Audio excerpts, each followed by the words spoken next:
নতুন পানির মাছ খেতে কিন্তু দারুণ মজা। আসসালামু আলাইকুম সবাইকে, আশা করি সবাই অনেক অনেক ভালো আছেন। আল্লাহর রহমতে আমিও অনেক অনেক ভালো আছি।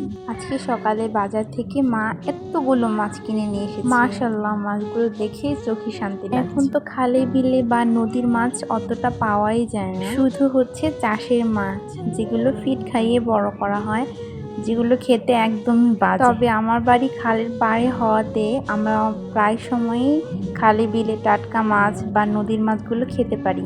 যারা গ্রামে থাকেন তারাই শুধু এরকম মজার মজার মাছ খেতে পারবেন। সবাইকে দাওয়াত আমাদের গ্রামে আসার জন্য। গ্রামে আসলে এরকম মজার মজার মাছ খাওয়াবো। আজকে যে মাছগুলো এনেছে আমার মা, সেগুলোর মধ্যে অনেক অনেক ধরনের মাছ মিলানো আছে। তার মধ্যে থেকে কিছু কিছু মাছের নাম আমি জানি, সব মাছের নাম বলতে পারবো না। আছে আমাদের আঞ্চলিক ভাষায় টাকি মাছ বলে, তারপর পুঁটি, ট্যাংরা, চিংড়ি, তারপর আছে যে শিং মাছ, আরো অনেক ধরনেরই মাছ আছে, সেটার নাম আমি সত্যি বলতে জানি না। বেলে মাছও ছিল এখানে, তারপর মনে হচ্ছে পাবদাও ছিল।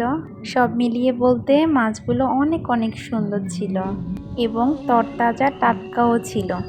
মা মাছগুলোকে কেটে সুন্দর করে পরিষ্কার করে ধুয়ে নিয়েছে। এবার এগুলো পলিতে করে ফ্রিজে রাখা হবে এবং কিছু মাছ রান্নাও করা হবে।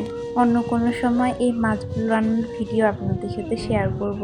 আমাদের যেহেতু খালের বাড়িতে বাড়ি, আমরা অনেক সময় ছোটবেলায় মাছ ধরতে যেতাম, তবে সেরকম কখনোই মাছ ধরতে পারতাম না, বড়রাই ধরতো। এখন সেই দিনগুলো কোথায় যেন হারিয়ে গেছে।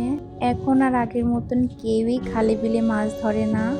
এখন আছে শুধু কিছু কিছু জেলেরা যারা মাছ ধরে। আগের দিনগুলো এখনো অনেক মনে পড়ে, তবে ছোটবেলায় তো আর ফিরে যাওয়া সম্ভব না। সেগুলো শুধু আমাদের স্মৃতিতেই গাঁথা থাকবে আজীবন। আমি তেমন মাছ খেতে ভালোবাসি না, তবে খালে বিলে টাটকা মাছ হলে কিন্তু ভালোই লাগে।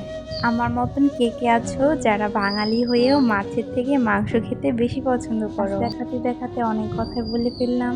আমি যেহেতু সোশ্যাল মিডিয়াতে নতুন, আশা করব সবাই আমার পাশে থাকবে। ভিডিওটা পুরোপুরি দেখার জন্য অসংখ্য ধন্যবাদ। আল্লাহ হাফিজ।